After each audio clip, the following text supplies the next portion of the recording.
po, masaya at masiglang kumising si Kay dahil umpisa na ng kanyang klase.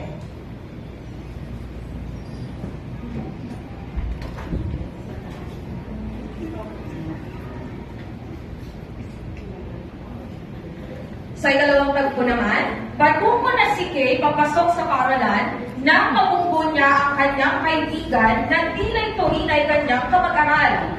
Habang sila'y masayang naglalakad, nakasalubong ito ang kaibigan ng kanyang ina.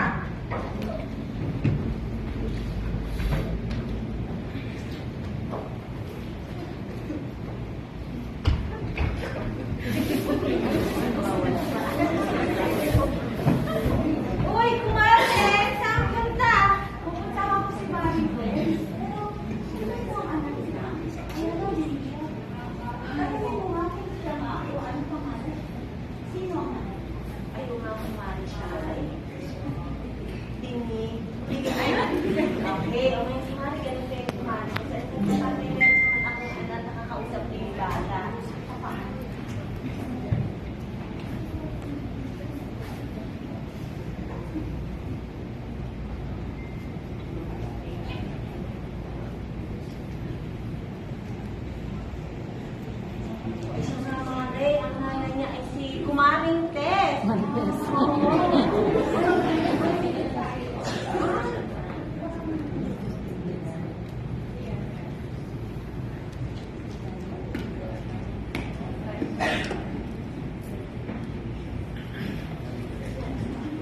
Ay, ika na Kumare. Ano ito ni Kumare?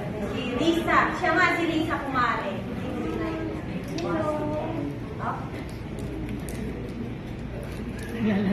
Ikatlong tagpo, handa nang matuto ang mga bata na si Kay at ang kanyang mga kamag-aral ay magpapakilala naman sa kanilang guro.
pakikipagkomunikasyon ng batang deaf ng mga nakapaligid sa kanya upang sila ay maunawaan, mahalin, at maging kapaki-pakinabang sa kanilang komunidad. Dito na po nagtatapos ang aming maikling pagkakataon.